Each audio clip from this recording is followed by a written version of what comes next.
I'm Mary. New update. Today is Monday, February 26, 2024. Earlier today, Legion's older brother, Chris, reached out to my friend, Tracy Tripp, an attorney here in Metro Atlanta. He called her firm to ask how he can get in contact with me.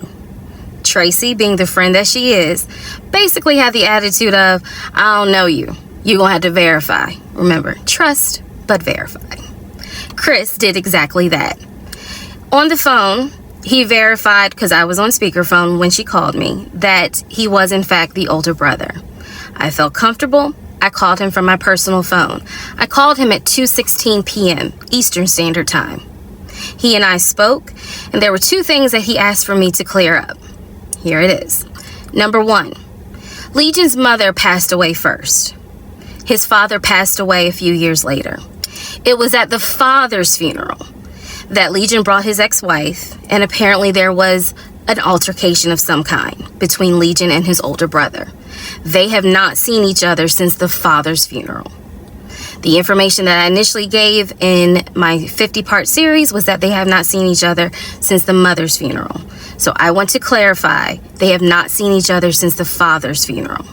Secondly, Chris wanted me to also let you all know that their parents, though they are passed away, the parents did everything they could to get Legion psychiatric help. At one point, they were taking him to different therapists and psychologists. He's been diagnosed as a kid with both bipolar and schizophrenia. I did not know this. Chris informed me today, Monday, February 26th, during that phone call, that their father came out of retirement to help pay for the medications. And as Legion got older, he refused to take them. Did not know that.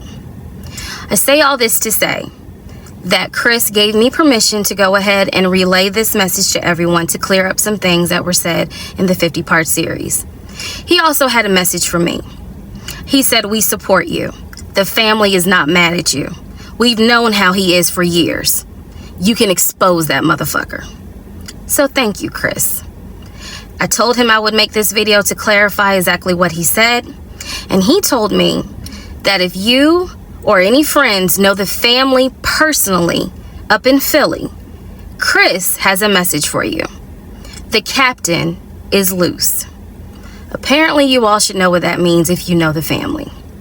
I say all this to say again, I take responsibility and be accountable for the series that I put out, that 50-part series.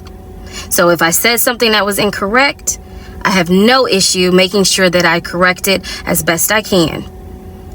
However, let me be very clear, ladies and gentlemen. I know what my ex-husband put me through. I cannot speak for anyone else. I can only speak on my experience.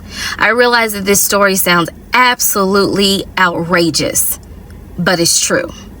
I filmed it the way I did for a reason, because it's true. I gave you details because it's true, and I stand on that. You all have a wonderful day.